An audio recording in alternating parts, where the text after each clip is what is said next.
Bienvenue chez Basilic, le podcast pour changer de regard et imaginer ensemble un futur désirable. Je suis Jeanne, votre hôte, et chaque semaine, je tends le micro à celles et ceux qui façonnent le monde de demain. Je vous souhaite la bienvenue et j'espère que vous vous sentirez bien chez Basilic. Aurélie Martin est une sportive joyeuse et engagée. Bénévole pour les climato-sportifs, il est évident que ses aspirations personnelles et professionnelles sont étroitement liées à l'écologie d'une part et au sport d'autre part. Aurélie a posé ses valises à Annecy, ce qui lui permet de partir à l'aventure au cœur des Alpes. Et oui, Aurélie est aussi une éco-aventurière qui a récemment réalisé une aventure à proximité des glaciers emblématiques des Alpes. Cet été, elle a réalisé une traversée sportive et scientifique au cœur du massif des Écrins et de ses glaciers les moins connus. Le glacier blanc, le glacier noir ou le glacier de Girose par exemple. Cette traversée était un défi sportif bien sûr, mais aussi écologique. Écoutez bien, 5 km à la nage dans le lac de Serponçon, 300 km de vélo, 100 km de randonnée glaciaire et plus de 10 rencontres avec des scientifiques, des agents de parcs nationaux, des gardiens, des guides, des associations, mais aussi des acteurs locaux et des habitants. Et aussi, j'allais l'oublier, 5 ateliers, projections débats et actions de sensibilisation tout au long du parcours. Bref, vous l'aurez compris, c'était une aventure remplie, une éco-aventure très ambitieuse. Aurélie, merci beaucoup d'être là aujourd'hui pour en parler. Merci à vous. Aurélie, est-ce que tu peux nous raconter ce que tu as vu durant cette aventure sportive, cette éco-aventure que tu as réalisée il y a quelques semaines seulement à travers les Alpes ? Globalement, moi, ce que j'ai vu, c'était surtout des glaciers. Je dirais que c'est ma plus belle rencontre. C'était celle que j'ai fait et qui m'a amenée à faire ce projet. C'était en 2022, quand pour la première fois, je suis allée sur un glacier. J'ai été émerveillée par leur beauté et j'y suis retournée donc dans les Écrins il y a un an avec que des femmes engagées pour parler de ces thématiques-là. Et c'était la première fois que j'allais sur un glacier en France. J'avais pas du tout conscience du nombre de glaciers qu'on avait et de où c'était situé, etc. Et je les ai trouvés super beaux et j'ai été particulièrement sensible à leur fonte. Et puis suite à ça, j'ai rencontré et j'ai vu des glaciologues. J'ai notamment à Annecy écouté beaucoup de conférences, notamment de Jean-Baptiste Bosson, Heidi Sevès, qui sont des glaciologues connus. Et je me suis dit, mais mince, en fait, il se passe des messages qui sont d'un savoir incroyable et ils sont pas du tout écoutés et ils alertent et personne ne fait rien. Et je me suis dit, mais moi, je suis une sportive, j'adore ça, je suis passionnée de montagne, j'adore les Alpes, je veux qu'on continue à faire ce qu'on peut faire aujourd'hui et à faire en sorte que notre avenir soit plus durable. C'était un contexte d'année internationale dédiée à la préservation des glaciers, donc hyper, un bon prétexte pour agir sur ces sujets-là. Et moi, ça fait 3-4 ans que je travaille dans la transition écologique du sport, et donc j'allie sport et écologie, et je me suis dit c'est l'année parfaite, surtout dans le cadre que me proposait la Maïf avec son appel à projet. Maïf Sport Planète. Et donc je suis partie à l'aventure. L'idée de cette aventure pendant un an, c'était de partir explorer les plus grands glaciers français en triathlon, ma passion, et d'aller découvrir, documenter quel était l'état des glaciers en France au regard du réchauffement climatique.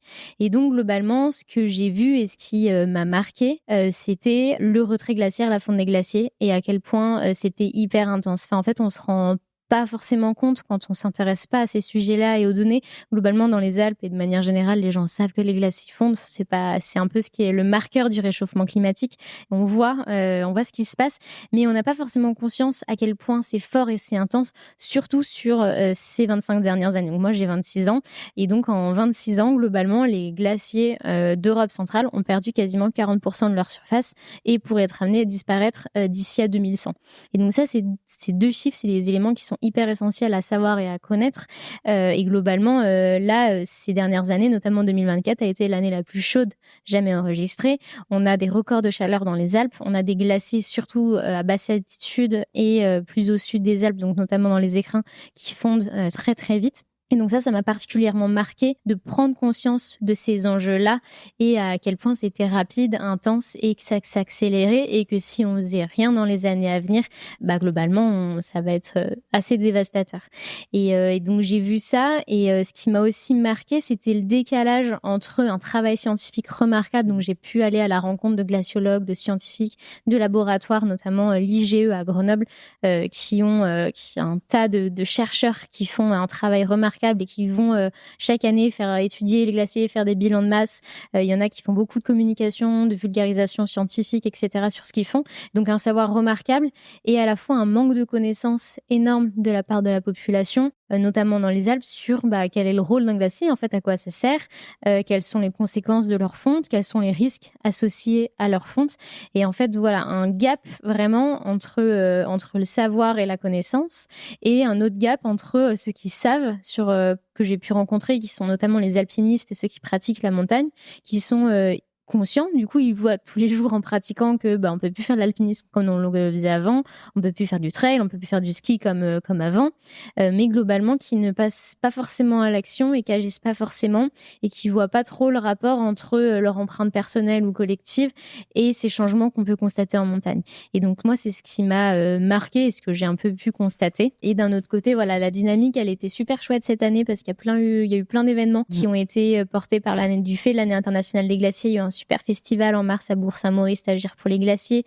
Les parcs nationaux ont essayé de mettre en place pas mal d'actions de sensibilisation, etc. Et les associations essayent de pousser en la faveur de plus de protection, de plus de vulgarisation et de savoir sur ces enjeux-là, notamment dans les Alpes et dans les Pyrénées, mais plus globalement aussi en Europe et partout dans le monde, puisqu'aujourd'hui, des glaciers, c'est 10% du territoire mondial, ça représente 2 fois la taille de l'Allemagne et ça a des enjeux d'un point de vue ressources en eau et sur plein d'autres enjeux qui sont hyper importants. Donc globalement, c'est un peu ce qui m'a marqué. Tu as profité de cet élan finalement cette année autour de l'engouement effectivement pour les glaciers et à juste titre et pour la protection des glaciers. Tu mentionnais Jean-Baptiste Bosson et son association Marche Sauvage qui font un travail quand même extraordinaire. Toi, sur le terrain, une fois que tu étais lancé dans tes éco-aventures, puisque tu en as réalisé 2 et tu pars dans quelques semaines pour une nouvelle éco-aventure, qu'est-ce que tu as pu constater? Donc, tu le disais,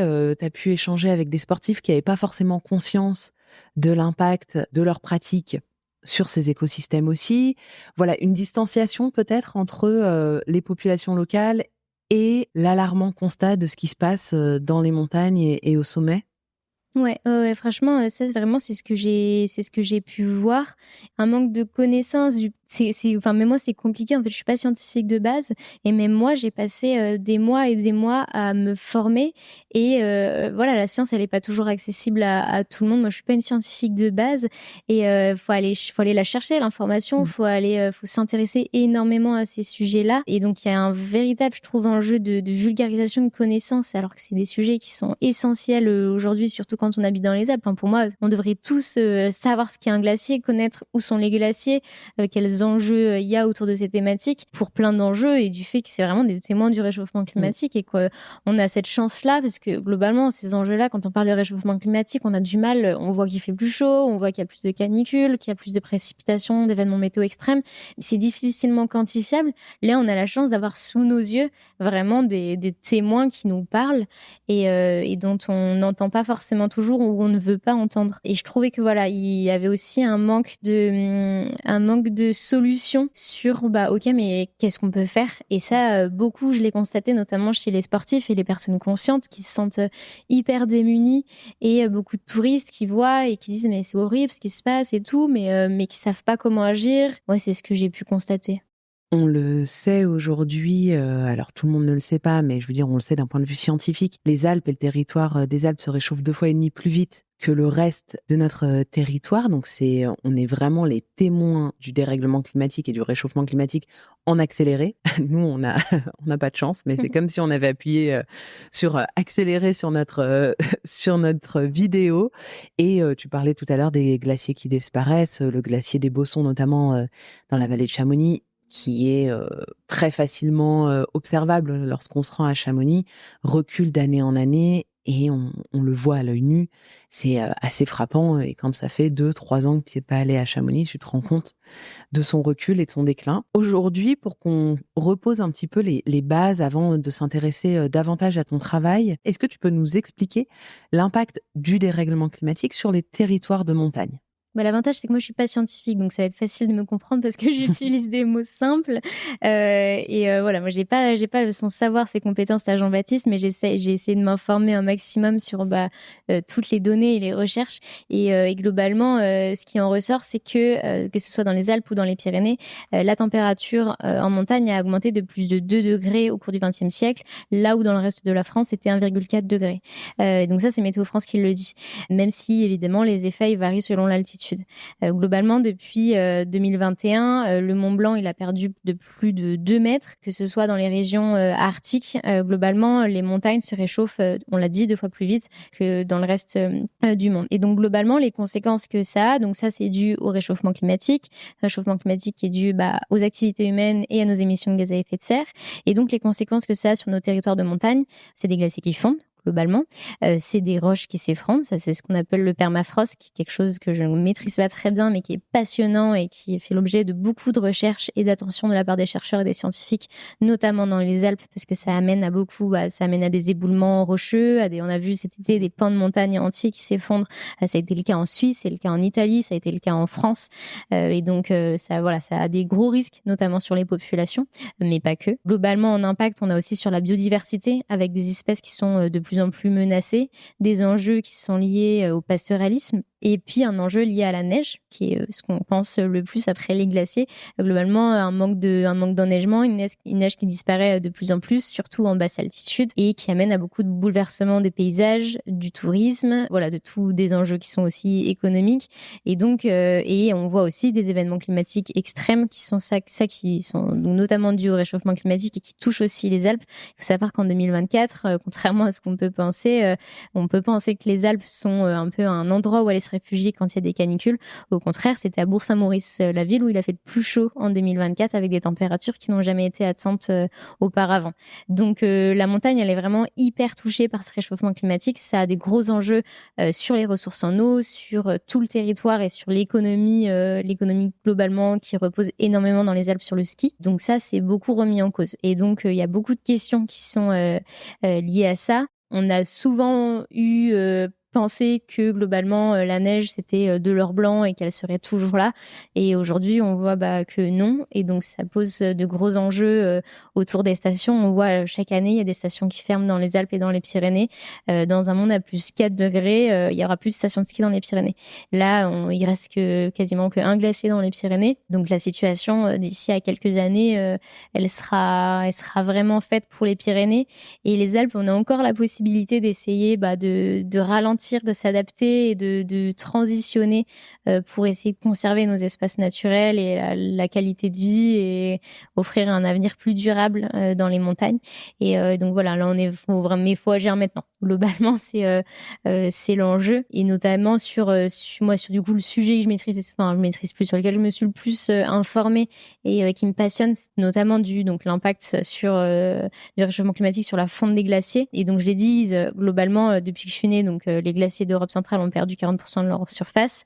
Il faut savoir que 1 kg de CO2 émis, c'est 15 kg de glace qui fond. Donc en fait, c'est énorme. Et quand des scientifiques comme notamment Valérie Masson-Delmotte dit que chaque degré compte, c'est hyper vrai. En fait, chaque degré et chaque action qu'on peut faire pour limiter le réchauffement, c'est de la glace qui peut rester, et c'est un équilibre du climat qui est plus stable et qui est non bouleversé. Et à l'échelle mondiale, parce que voilà, les chercheurs s'intéressent principalement notamment aux glaciers du globe, sur lesquels les conséquences, contrairement aux glaciers des Alpes où les conséquences sont un peu plus mineures, même si elles sont importantes, la conséquence de la fonte des glaciers de l'Antarctique, de l'Arctique, c'est l'élévation du niveau de la mer qui inquiète particulièrement. On dit que voilà, globalement, chaque seconde, la fonte des glaciers dans le monde, ça représente 3 piscines olympiques. Donc c'est énorme, et on voit l'impact, à quel point ça touche nos montagnes, mais ça touche pas que nous, c'est hyper global, et ça touche tous les glaciers du monde entier. Donc le constat est quand même alarmant, ça on l'a dit. Néanmoins, Aurélie, toi tu es une sportive engagée, résolument positive et c'était tout l'objet de tes éco-aventures, c'était de se dire qu'il est encore temps d'agir et il est encore vraiment temps d'agir, chaque degré compte. Évidemment, il va falloir que ces territoires de montagne se réinventent, se pensent différemment, il va falloir s'adapter. Ça, c'est indéniable. Aujourd'hui, on pense à toutes ces activités, hein, le ski, l'alpinisme, le trail, qui sont en plus de plus en plus populaires. Je pense au trail notamment, qui connaît un véritable engouement depuis quelques années. Quel avenir, toi, tu vois pour ces disciplines? Comment est-ce que ça va pouvoir se concilier, la pratique sportive, avec les contraintes imposées par le dérèglement climatique? Ouais, c'est un gros enjeu actuel sur lesquels beaucoup d'acteurs, que ce soit associatifs, chercheurs, scientifiques ou le monde de l'entreprise, essayent, notamment les marques, de travailler, parce qu'on voit bien aujourd'hui qu'il y a une réelle dissonance entre ces sports qu'on dit des sports de nature et pourtant un impact qui est énorme. On l'a dit globalement, c'est WWF qui le dit dans un rapport, dans un monde à plus de degrés, on perdrait 2 mois de pratique sportive, plus 4, on n'a plus de stations de ski dans les Pyrénées. Globalement, dans un monde à plus 4 degrés aussi, on perdrait 80% d'épaisseur de neige dans les stations à plus de 1500 mètres d'altitude. Donc vraiment la pratique du ski, mais pas que, la pratique du trail, du VTT, la baignade, tous les sports de nature, ils sont hyper impactés par ces bouleversements-là. Et à côté de ça, on l'a dit, il y a une surfréquentation aussi en montagne et des sports qui attirent de plus en plus, notamment le trail. Globalement, c'est plus d'1 million de Français aujourd'hui qui pratiquent du trail et plus de 3000 voire 4000 épreuves organisées chaque année. C'est plus que la course sur route. Et donc vraiment, on est dans un essor exponentiel de la pratique du trail. Ski, comme ça, on peut se dire c'est génial. Enfin, les gens vont en montagne, ils pratiquent dans des territoires qui sont incroyables. Enfin, ça participe aussi à la sensibilisation à la nature. Et si ça reste, moi, je suis passionnée de trail, j'adore ce sport, ça reste très très beau. Mais quand on prend l'exemple de l'UTMB, ça représente du coup des millions et des milliers plutôt de coureurs sur quelques jours et qui arrivent dans une démarche plutôt de consommation de la montagne que d'émerveillement, de respect, et qui sont souvent, pas pour tous, mais globalement, pas souvent au fait des enjeux liés à ces territoires-là. Des coureurs qui arrivent du monde entier aussi. Du monde entier, et qui est justement l'impact des transports est considérable. Et donc tous ces enjeux-là amènent beaucoup de questions, et nous, avec les climato-sportifs, donc l'association dans laquelle je fais partie, on est un collectif de sportifs engagés pour le climat, et globalement on veut montrer que ces événements et ces pratiques doivent continuer d'exister. On n'est pas du tout dans une logique de dire il faut arrêter de pratiquer le sport, il faut tout arrêter. Au contraire, le sport, c'est vraiment quelque chose qui est magnifique, qui fait sortir de sa zone de confort, se sentir bien dans sa peau, pour sa santé mentale. Ça réunit, moi, mes plus beaux souvenirs dans ma vie, mes plus beaux moments, c'est le sport, quoi. Et donc, si on veut continuer d'arriver à pratiquer, et surtout les sports de montagne, de pleine nature, les sports outdoor, il faut arriver à repenser nos pratiques. Et donc, nous, face à ça, on a mis en place une charte qui est en 7 axes, qu'on invite un maximum de sportifs. Alors, on est surtout axé sur les sportifs parce qu'on pense que le sport amateur, c'est eux qui, malgré ce qu'on peut se penser, représentent la plus grande empreinte carbone, contrairement au sport professionnel, parce qu'en fait, ça représente beaucoup moins le sport professionnel. Et donc, si tout le sport amateur et si les sportifs s'engageaient, avaient un impact minime et bougeaient leur club, leur fédération, leurs événements à réduire l'empreinte carbone, globalement, c'est le modèle entier du sport qui pourrait être amené à changer, et ça pourrait être inspiré d'autres secteurs, notamment la culture, etc. Et donc globalement, ces 7 axes, ils sont pensés autour de la mobilité, de l'alimentation, du choix de ses sponsors, de sa communication, de tous les aspects aussi un peu inclusion et sociaux, les équipements. Il y a plein de façons aujourd'hui de repenser un peu ces pratiques. Et globalement, on l'a dit, l'objectif aujourd'hui, c'est essayer de réinventer la manière dont on pratique le sport pour le rendre plus durable. Nous, moi et nous, je parle au nom des climato-sportifs et de tous les sportifs aujourd'hui qui essayent de s'engager. Globalement, on aime le sport et on veut essayer de faire en sorte qu'on puisse continuer de pratiquer, de faire ce qu'on aime, et que surtout les générations futures puissent le faire dans des conditions dont on a pu pu le faire. Et aujourd'hui, si on continue dans les trajectoires actuelles et à émettre autant, on pourra plus. Et en fait, c'est ça. Enfin, c'est un enjeu, je dirais pas d'égoïsme, mais un peu quand même. On peut plus continuer à avoir des événements et à des pratiques comme elles le sont aujourd'hui. Il faut vraiment repenser tout ça.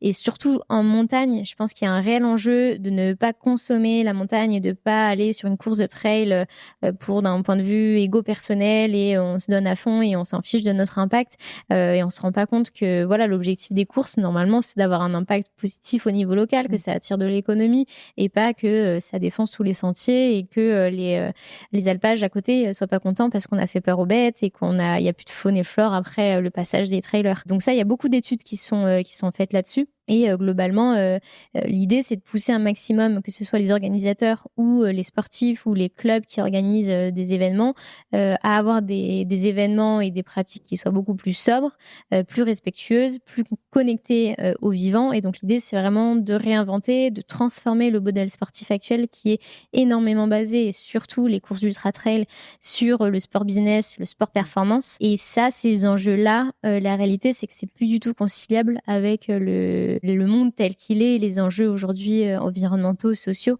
Et donc, tant que ce modèle-là, axé sur le sport business et la performance à tout prix, ne changera pas et il n'y aura pas une évolution des mentalités sur ces sujets-là, c'est impossible. Enfin, nous, enfin, il y a plein d'athlètes de haut niveau qui disent, mais j'aimerais bien m'engager, mais aujourd'hui, le modèle sportif fait que je ne peux pas. Et c'est vrai, on peut pas parce que tout est fait pour pousser à la performance, à la surconsommation, à plein de choses qui sont pas conciliables avec les enjeux actuels, que ce soit environnementaux, sociaux, sociétaux. Et donc, il y a cet enjeu-là de trouver des nouveaux récits, une nouvelle manière de faire du sport, d'inspirer aussi, parce que malgré tout, un sportif comme Kylian Jornet inspire entre guillemets, de la bonne façon des enfants de demain, contrairement à un autre sportif qui promeut un sport centré sur des déplacements en avion, des courses partout dans le monde et très peu d'attention portée à ces enjeux-là. Donc voilà, je dirais qu'il faut savoir, notamment en montagne et dans les sports outdoor, repenser pourquoi on fait ce sport et quel impact on laisse derrière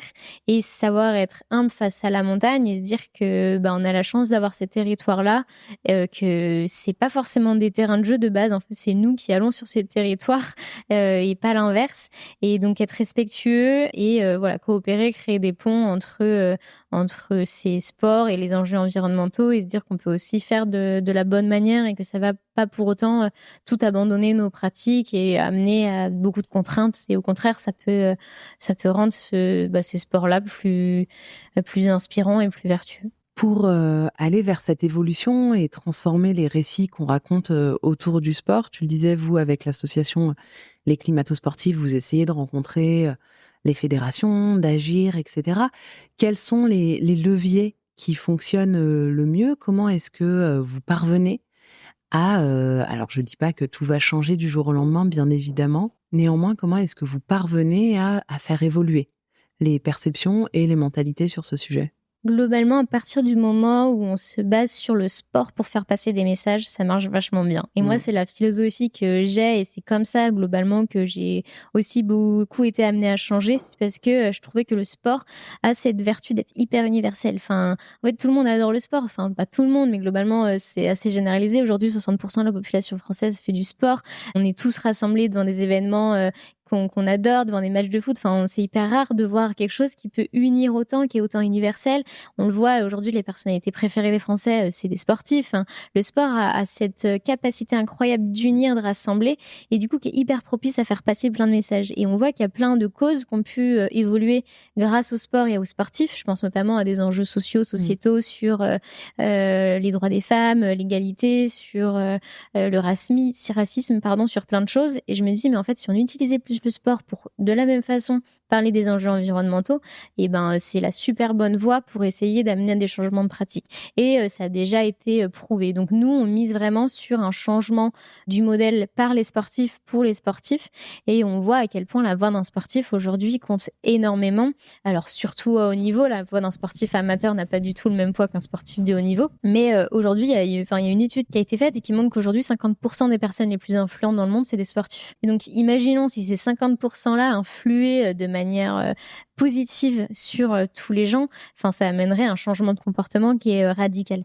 Et donc, nous, on a cette volonté-là de continuer à s'appuyer sur le sport et sur les sportifs pour être des modèles d'exemplarité dans le sport, mais en fait, globalement, dans la vie de tous les jours, et amener à un réel changement de comportement. Parce que c'est des figures qui inspirent énormément, qui sont aimées. Et on voit aujourd'hui de plus en plus de sportifs, justement, à ce sujet qui s'engagent. On a vu notamment dans le trail Kylian Jornet, Xavier Thévenard, il y a plein d'autres personnes qui s'engagent. Il y a des biathlètes de plus en plus, moins d'un point de vue sport d'hiver qui est encore un peu en décalage sur ces sujets-là. Mais on a vu Alexis Pinturo qui avait refusé de faire une piste lors de la Coupe du Monde, une descente lors de la Coupe du Monde de 2023 parce on avait utilisé des pelleteuses et de la neige de glacier pour faire les pistes. On a vu des trailers dénoncer des partenariats, notamment sur le TMB. Et en fait, ça a porté ses fruits. On a vu que quand un sportif disait ou dénonçait quelque chose ou signait une tribune ou portait sa voix, oula, tout de suite, il y avait un changement et il y avait un retour en arrière et ça a marché. Quand on voit des Xavier Thévenard qui fait beaucoup notamment de fresques du climat et que derrière ça amène au sein des organisations auxquelles il le fait à des changements au niveau des organisations, je pense notamment au marathon du Mont Blanc qui bouge beaucoup sur les questions liées à la mobilité. C'est notamment dû à une fresque portée par un sportif, donc comme quoi la voix d'une personne peut aussi beaucoup changer les façons de faire. Et globalement, pour ça, nous avec les climato-sportifs, on veut remontrer qu'il y a plein de façons en tant que sportif de pouvoir s'engager. Moi, c'était aussi le sujet de mon mémoire. J'ai travaillé là-dessus sur comment est-ce que... Il faut savoir que le rôle d'un sportif, on le sait, c'est pas on ne demande pas à un sportif de s'engager, d'avoir un impact le plus faible. Beaucoup me disent, mais pourquoi on culpabilise les sportifs de leur impact? On les culpabilise pas du tout et c'est pas du tout l'idée. C'est plus de leur dire qu'au contraire, leur faire prendre conscience qu'ils ont une voix et une parole et qu'ils sont beaucoup suivis et que ça peut amener à beaucoup de changements. Et en fait, il y a plein de façons de le faire. On n'est pas obligé de communiquer forcément dessus. On n'est pas obligé du jour au lendemain de tout changer. On peut le faire progressivement. Il y a plein de façons de le faire. On peut s'engager dans des collectifs. On peut juste être ambassadeur d'une cause, d'un mouvement, d'une semaine ou d'une journée avec une association. On peut aussi faire évoluer ses pratiques et essayer de faire challenger ses sponsors, ses clubs, sa fédération, l'accompagner en interne pour faire évoluer les pratiques. On essaye aussi de montrer que globalement, collectivement, on peut aussi, nous, on a un symbole qui est une manchette qu'on porte, qui est aux bandes du réchauffement climatique et qu'on peut aussi alerter sans forcément parler, mais juste en montrant des symboles.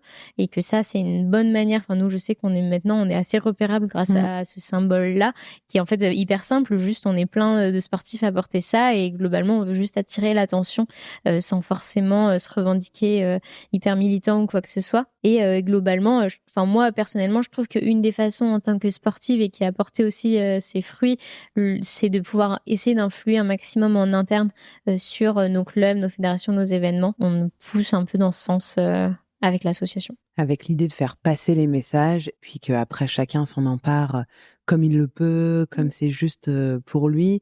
Je te rejoins sur cette idée de pas culpabiliser les sportifs ou les sportives. C'est pas tellement l'idée, c'est plutôt de leur faire prendre conscience de l'impact qu'ils peuvent avoir et de l'impact qu'ils ont déjà dès lors qu'ils sont sportifs de haut niveau, évidemment. Aujourd'hui, en France, tu le disais, on a quand même, on a une grande appétence pour les pratiques sportives, on aime nos sportifs, etc. On aime aussi suivre les compétitions sportives, ça va de soi. On a bien compris qu'il fallait qu'il y ait une mobilisation. Il y a aussi une mobilisation de la part de la population civile, une mobilisation qui doit avoir lieu sur les territoires, notamment les territoires de montagne, mais pas que, une mobilisation qui doit être aussi politique. Et on en revient toujours à la même conclusion, ce sont évidemment des enjeux systémiques, donc qui demandent l'action de chacun. Moi, ce que j'aime avec le message que tu portes et avec l'association Les Climato-Sportifs, c'est vraiment d'allier deux univers qui, jusqu'à il y a pas si longtemps, étaient assez peu liés. On parlait d'écologie, on parlait de sport, mais on parlait assez peu de sport et d'écologie. Et on en parle de plus en plus et rien que pour ça, je pense que ça portera ses fruits. Ça a déjà commencé à porter ses fruits, mais ça continuera parce que ça sème des graines et on le voit, j'ai eu l'occasion de recevoir au micro plusieurs sportives et sportifs engagés et on voit bien que quand une personne comme Flora Adner arrête la compétition de wingfoil, ça a un impact. Donc il y a vraiment l'importance de faire entendre sa voix, et plus vous serez nombreux aussi, peut-être plus vous serez légitime ou vous vous sentirez plus légitime, parce que quand on est seul, c'est toujours la même chose, on est un peu perdu face à un océan qui va contre nous malheureusement. Quand tu as réalisé tes éco-aventures, donc tu le disais, tu étais sur des territoires de montagne, tu as essayé d'aller à la rencontre de scientifiques, de guides, etc. Tu es aussi allé à la rencontre des habitants, de la population.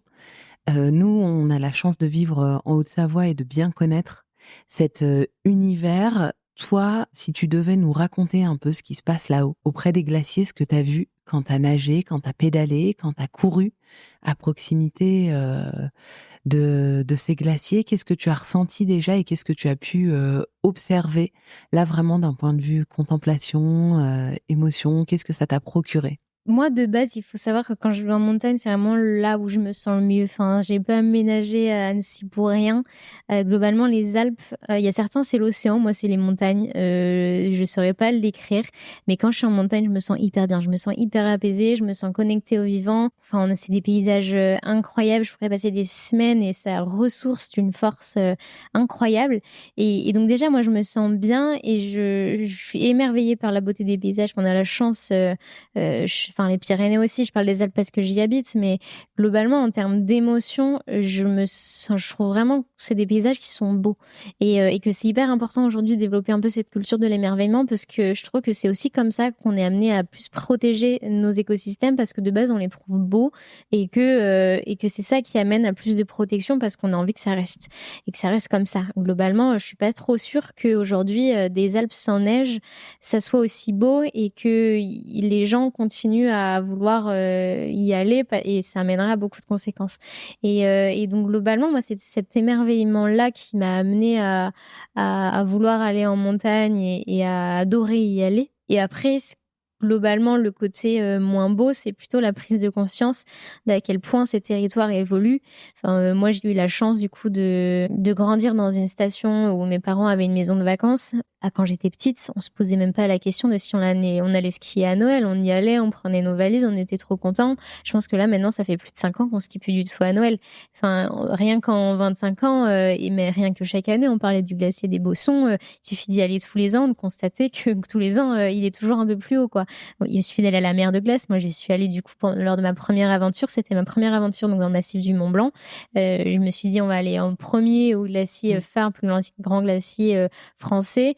On va aller voir parce que c'est vraiment le symbole quand on parle réchauffement climatique et glacier en France. Globalement, on parle mer de glace. J'y étais allée pour la dernière fois, j'avais 12 ans. J'avais un souvenir d'une enfant étoile dans les yeux à découvrir la mer de glace, à quel point c'était magnifique. J'étais émerveillée. Je suis retournée et j'ai été choquée de ce que j'ai pu voir et du peu de glacier qui reste, avec une pauvre bâche qui essaye de couvrir la grotte de glace et le chemin que j'avais emprunté quand j'étais petite qui maintenant est plus accessible et il faut prendre une télécabine ou une via ferrata pour y aller et maintenant il a tellement reculé. Enfin, on est face à aussi une rapidité de l'évolution des paysages qui est assez fulgurante et pas mal d'acteurs qui ont envie d'agir, mais pas mal de gens aussi qui pas conscients ou pas forcément dans une volonté de changer ça. Peut-être aussi de la peur de ce que ça veut devenir. Et la vérité, c'est que c'est hyper complexe ces enjeux-là en montagne parce qu'il y a des enjeux économiques hyper importants qui font que c'est pas toujours facile de vouloir changer les modèles, de vouloir avancer. Et globalement, je trouve que le triathlon est un sport magnifique pour arpenter ces montagnes parce que on passe. Enfin, moi, j'ai nagé dans les lacs, donc lac Léman. Là, je vais nager dans le lac d'Annecy. J'ai nagé dans le lac de Serpenson, qui sont 3 lacs qui constituent la beauté du territoire des Alpes. Pas que, mais globalement beaucoup, qui sont donc des lacs nageables. Je nage pas du tout dans les lacs de haute altitude qui sont pas du tout baignables. Et donc, je trouve que l'eau aussi est un enjeu hyper important dans le territoire des Alpes, qui est important de parler. Et on a la chance d'avoir des grands lacs qui sont beaux, qui sont nageables et qui sont confrontés au réchauffement climatique. Moi, j'ai beaucoup appris sur ces questions-là liées aux enjeux de l'eau sur le territoire et aux enjeux liés au lac. C'est un sujet dont on parle beaucoup moins et dont les gens sont beaucoup moins conscients. Enfin, on voit beaucoup en montagne des gens qui continuent à se baigner dans les lacs de haute montagne, qui n'ont pas du tout conscience des impacts que ça peut avoir, que ce soit pour eux ou pour la biodiversité, la faune, la flore. Et moi, du coup, sur toutes mes aventures, je suivais la route des Grandes Alpes à vélo. C'est pas une piste cyclable, mais c'est on va dire une voie qui part du haut des Alpes. Enfin, ça dépend dans quel sens on fait, mais globalement qui traverse toutes les Alpes et qu'on peut arpenter à vélo au travers des plus grands cols, avec des cols mythiques comme certains qui sont sur le Tour de France. De se balader comme ça sur les territoires à vélo et toute cette route des Grandes Alpes, elle est magnifique. Et donc on a beaucoup de paysages hyper différents. Et je trouve que ce que j'ai adoré aussi pendant mon aventure, c'est découvrir que chaque territoire a ses spécificités. Et en fait, les enjeux dans le territoire du Mont Blanc, c'est pas les mêmes en Vanoise, c'est pas les mêmes en Écrins, c'est pas la même situation pour les glaciers, c'est pas les mêmes acteurs. Et donc, on fait beaucoup de généralités sur les Alpes, mais en fait, chaque région et chaque département plutôt et chaque massif a un peu ses spécificités et des enjeux qui sont complètement différents. Dû à un historique, dû au développement qui prend, etc. Chamonix, voilà, c'est surfréquenté aujourd'hui, c'est des enjeux énormes et ça sera pas les mêmes ailleurs. Donc voilà, moi c'est un peu ce que j'ai ressenti. Oui, et puis tous les territoires sont pas exposés à la même fréquentation touristique non plus. Chamonix typiquement et le massif du Mont Blanc cristallise quand même ces enjeux de surtourisme, surdéveloppement aussi. Il suffit de se rendre à la mer de glace, c'est assez effectivement comme tu le disais désolant, mais ça cristallise tous les sujets puisque ils auraient pu s'arrêter à juste une passerelle pour contempler au loin. Mais non, en fait, il y a une télécabine qui est construite, quel est l'impact aussi de ça, et une fréquentation, une population qui s'y rend de plus en plus nombreuse, etc. Donc, on voit bien que les enjeux sont différents là où dans la Vanoise ou dans le massif des Écrins, on va pas être confronté à la même chose, comme tu le disais. Avant qu'on termine cet épisode et qu'on reparte quand même boosté et motivé, parce que c'est tout l'enjeu de tes aventures, quels sont déjà, à l'échelle collective, nos leviers d'action ? Et puis ensuite, on verra si à l'échelle individuelle, il y a aussi des leviers d'action, peut-être qu'on pourrait envisager. Tout à fait. C'est effectivement, je trouve, hyper important de parler d'action. Enfin, c'est vraiment, moi, les sujets, je trouve, d'écologie et d'engagement, ils sont très anxiogènes, ils peuvent rendre triste, colérique, etc. Et dès lors qu'on essaie d'être tourné dans l'action et de comment on peut agir, et ben, ça rend vachement plus heureux et ça permet de parler de ces enjeux-là de façon beaucoup plus positive. Et donc, globalement, aujourd'hui, le plus important, c'est d'agir.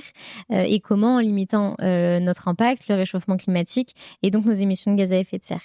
Et donc, ça nécessite de littéralement changer nos habitudes. Et alors, c'est pas négatif, ça veut pas dire arrêter de vivre, au contraire. Et les scientifiques tendent à dire que globalement, sur ça, on est vraiment très très en retard, mais qu'il est pas trop tard. Et je trouve que c'est important de se dire il est pas trop tard. On a tendance à dire, de toute façon, vu l'état du monde, ça sert à rien que j'agisse.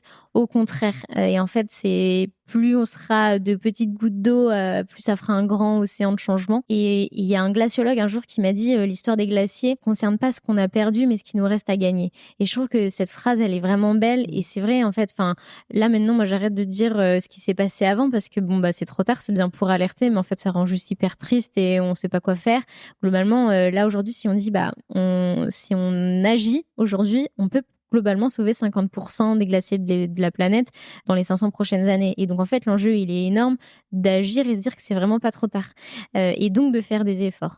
Et que nos actions et limiter notre empreinte carbone, c'est hyper important et qu'on peut le faire à tous les leviers, que ce soit collectif ou individuel. Et pour ça, je trouve que d'un point de vue collectif, ce qu'essayent de pousser notamment les associations et notamment Marche Sauvage, Montaigne Wilderness, etc., c'est d'inciter à beaucoup plus de protection des espaces, notamment des glaciers, parce qu'il y a encore des glaciers qui ne sont pas protégés et sur lesquels, globalement, on peut faire ce qu'on veut. Et donc ça amène à beaucoup de dangers. Beaucoup de personnes ne sont pas forcément conscientes que lorsqu'elles vont skier à Tignes, elles skient sur des glaciers. Et donc, il y a un enjeu de collectif de protéger nos glaciers, de protéger un peu globalement les écosystèmes qui sont fragilisés par le réchauffement climatique. Et un gros enjeu, je trouve, d'éducation globale aux enjeux de réchauffement climatique, notamment dans l'éducation nationale ou de manière assez globale. Et donc, face à ça, en tant que citoyen, on a une voix et on peut agir, que ce soit politiquement. On peut déjà voter pour les bonnes personnes qui orientent des trajectoires en ce sens. On peut s'engager dans des associations. Enfin, moi, je trouve qu'il n'y a rien de mieux que d'agir. Globalement, il y a 1 million d'associations en France qui agissent sur ces sujets-là de manière hyper différente. Il faut juste arriver à trouver... moi, c'est via des associations qui mêlent sport et écologie. Certains, ça va être l'alimentation, d'autres l'agriculture. Chacun chacun est libre un peu de trouver l'association, mais si on s'engageait tous, déjà, ça aiderait beaucoup. Mais pas que les associations, on peut aussi aider les scientifiques à relayer leurs messages, à les aider, à les supporter, à supporter leurs travaux de recherche, à s'intéresser à ce qu'ils font. On peut essayer de se former aussi en tant que citoyen. On a plein d'outils qui existent aujourd'hui. On a dit de faire entendre sa voix d'un point de vue politique, de sensibiliser autour de soi. C'est aussi une manière d'agir. Globalement, on dit que il suffit que 10% de gens engagés pour basculer vers quelque chose. Donc, il suffit d'un petit groupe de personnes en entreprise qui disent nous, on veut faire en sorte que notre entreprise soit plus vertueuse pour qu'après, tous les process en interne puissent changer. C'est une manière d'agir. On peut, je l'ai dit, soutenir la recherche, s'engager et aussi, c'est ce que travaillent à pas mal d'associations, mais essayer de solliciter ces élus locaux pour faire en sorte qu'il y ait plus de changements et d'actions au niveau local. Et en montagne, on a du travail de ce point de vue-là, parce que tu le disais tout à l'heure, mais on est encore dans un écosystème à 2 vitesses, je dirais, avec une partie des élus, une large partie qui a encore du mal à se projeter dans un avenir durable et qui s'obstine malheureusement à continuer des modèles obsolètes qu'on sait aujourd'hui obsolètes. Donc l'importance du vote est primordiale, surtout en ces années d'élections qui arrivent.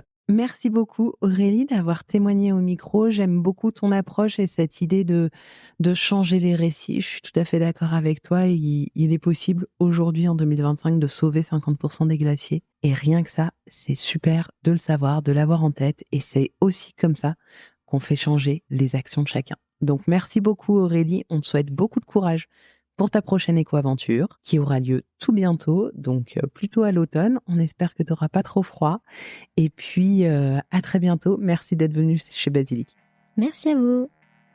Merci d'avoir écouté cet épisode jusqu'au bout. Si vous êtes encore là, j'imagine qu'il vous a plu.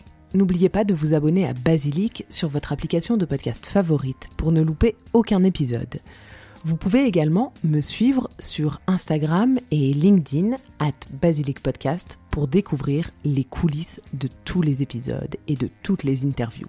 Et enfin, si l'univers du podcast vous intéresse, alors je vous invite à jeter un œil à basilicpodcast.com. Vous y découvrirez Basilic Studio, la formation que j'ai créée pour vous accompagner à lancer votre propre podcast et surtout le podcast de vos rêves, mais également Basilic Lab, l'agence qui nous permet de créer des podcasts pour des marques audacieuses et des thérapeutes engagés. Je vous donne rendez-vous la semaine prochaine pour un nouvel épisode et d'ici là, prenez grand soin de vous.